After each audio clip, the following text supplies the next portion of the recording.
1 kilo beef எடுத்துட்டு 1 table ஸ்பூனுக்கு இஞ்சி பூண்டு பேஸ்ட் சேர்த்துக்கிறேன். 1 ஸ்பூனு மிளகுத்தூள் சேர்த்துக்கிறேன். 1 ஸ்பூனு ஜீரகத்தூள் சேர்த்துக்கிறேன். மஞ்சள் தூள் சேர்த்துக்கிறேன். உப்பு சேர்த்துக்கிறேன். மல்லித்தூள் சேர்த்துக்கிறேன். காரத்துக்கு ஏற்ற மிளகாய் தூள் சேர்த்துங்க. சோம்புத்தூள் சேர்த்துக்கிறேன். மல்லித்தூள், சோம்புத்தூள், மிளகாய்த்தூள், ஜீரகத்தூள், இஞ்சி பூண்டு பேஸ்ட்டு, மஞ்சள் தூள், உப்பு, மிளகுத்தூள் எல்லாத்தையும் நம்மளுக்கு உங்களுக்கு பிடிச்ச எல்லா மசாலாவும் போட்டு கலந்துட்டு இதை கொஞ்சம் அவிச்சு எடுக்க போகிறோம். நம்ம 1 ஸ்பூன் எண்ணெய் சேர்த்துங்க. 2 ஸ்பூன் ஆயில் சேர்த்துங்க. ஒரு மூடி போட்டு ஒரு 15-20 நிமிஷத்துக்கு நல்லா வேக வச்சு எடுக்கலாம்.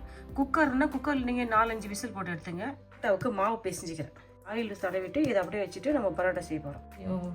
சின்ன சின்ன உருண்டையாக உருட்டி பரோட்டாவுக்கு நான் அழகாக மாவு உருண்டையை உருட்டி வச்சிட்டேன். இதை அப்படியே ஒரு 10 நிமிஷம் நம்ம போட்ட பீஃப் வந்து தண்ணியெல்லாம் சுண்டிடுது.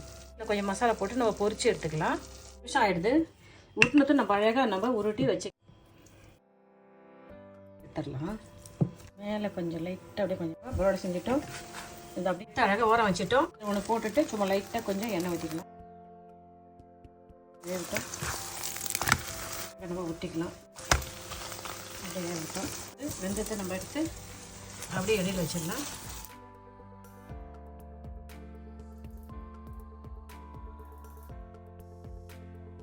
நல்லாயிருக்கும். சூடாக இருக்கக்குள்ளே நல்லா வதக்கணும்.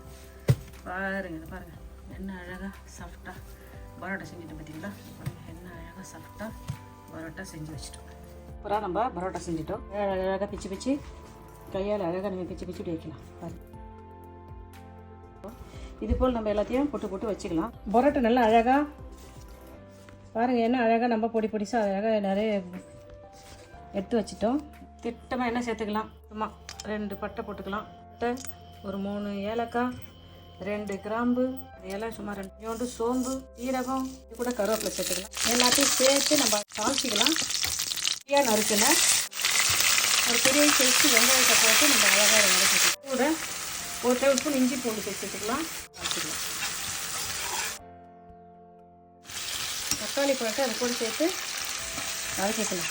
இல்லை அழகாக வதங்கி வந்துச்சு. ஒரு கைப்பிடி கொத்தமல்லி தழை போட்டு புதினா தழை போட்டுக்கலாம். கொத்தமல்லி புதினா சேர்த்து நம்ம அழகாக வதக்கிக்கலாம். ஒரு 1/2 ஸ்பூன் ஜீரகத்தூள் போட்டு கரம் மசாலா தூள் 1 ஸ்பூன் சேர்த்து ஜீரகத்தூள் கரம் மசாலா தூள் சேர்த்து இதை கொஞ்சம் வதக்கிக்கலாம். திட்டமாக சும்மா 1 ஸ்பூன் உப்பு சேர்த்து திட்டமாக உப்பு சேர்த்து இதை அழகாக வதக்கிக்கலாம். எல்லாமே அழகாக சூப்பராக வதங்கிச்சு. வேக வச்ச பீஃபை நம்ம சேர்த்துக்கலாம். வச்ச பீஃபை சேர்த்துட்டு அப்படியே இதை வதக்கிக்கலாம். இதில் தூள் வகை எதுவுமே சேர்க்க தேவையில்லை. ஏன்னா பீஃப்லேயே நம்ம மிளகாய் தூள், மஞ்சள் தூள், சின்ன சீரகம், பெரிய சீரகத்தூள், மிளகு தூள் எல்லாம் சேர்த்து நம்ம வதக்கிட்டோம்.